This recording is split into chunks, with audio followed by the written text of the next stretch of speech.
ચલો આ તો ઠીક, આ ભાઈ રાષ્ટ્રપતિની ચૂંટણીમાં હો ઉમેદવારી નોંધાવે, બોલો ઉપરાષ્ટ્રપતિની ચૂંટણીમાં હો ઉમેદવારી, જ્યાં ચૂંટણીનું નામ આવે ને આ ભાઈ જંપલાવી દે।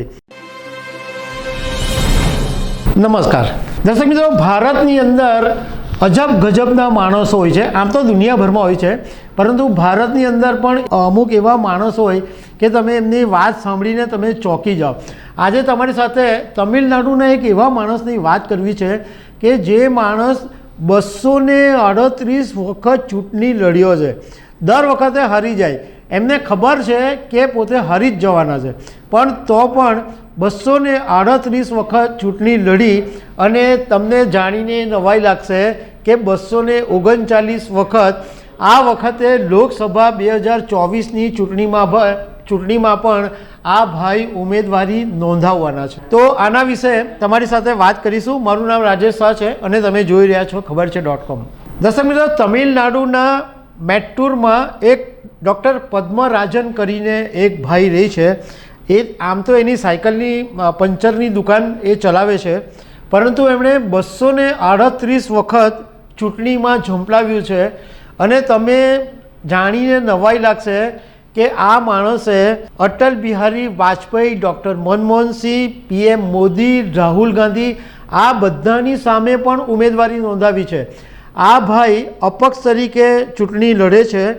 ચલો આ તો ઠીક, આ ભાઈ રાષ્ટ્રપતિની ચૂંટણીમાં હો ઉમેદવારી નોંધાવે, બોલો ઉપરાષ્ટ્રપતિની ચૂંટણીમાં હો ઉમેદવારી, જ્યાં ચૂંટણીનું નામ આવે ને આ ભાઈ જંપલાવી દે।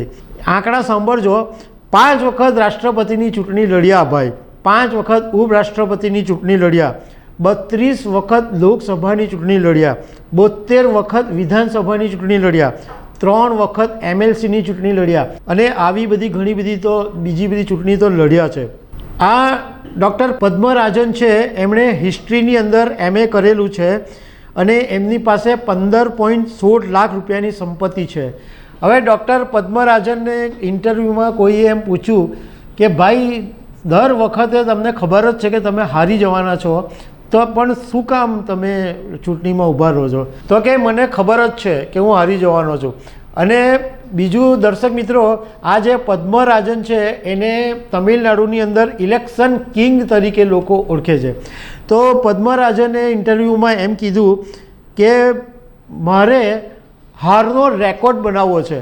અને બીજી બી તમને એક વાણીને જાણીને નવાઈ લાગશે કે તમે કોઈ રેકોર્ડ સાંભળો તો એ સફળતાનો રેકોર્ડ હોય કે ભાઈ આ એચીવ કર્યું, આ એચીવ કર્યું અને સફળતાનો એવોર્ડ હોય, પણ પદ્મરાજનનું નામ લિમ્કા બુક ઓફ રેકોર્ડ્સમાં અસફળ વ્યક્તિ તરીકે નોંધાયું છે। બોલો આવો વિરલો તો કદાચ એકાદ જ હશે। એણે એમ કીધું છે કે હું અત્યાર સુધીમાં મને હાઈએસ્ટમાં હાઈએસ્ટ 6000 મત મળ્યા છે, એટલે ઘણી બધી વખત તો આ પદ્મરાજનને ડિપોઝિટ ગુમાવવાનો વારો આવ્યો છે, પણ એમ કીધું કે મારે બસ રેકોર્ડ નોંધાવવો છે અને આ રેકોર્ડ નોંધાવવા માટે હું ચૂંટણી લડું છું। મને પોતાને ખબર છે કે હું ચૂંટણી જીતવાનો નથી, હારી જ જવાનો છું, પણ અપક્ષ તરીકે હું ચૂંટણી લડું છું। અને આ વખતે લોકસભા 2024ની ચૂંટણીમાં પણ એમણે ધર્મપુરી સીટથી પોતાની ઉમેદવારી નોંધાવી છે। તો દર્શક મિત્રો, આવી અનેક વાતો સાથે અમે તમને મળતા રહીશું। Thank you very much.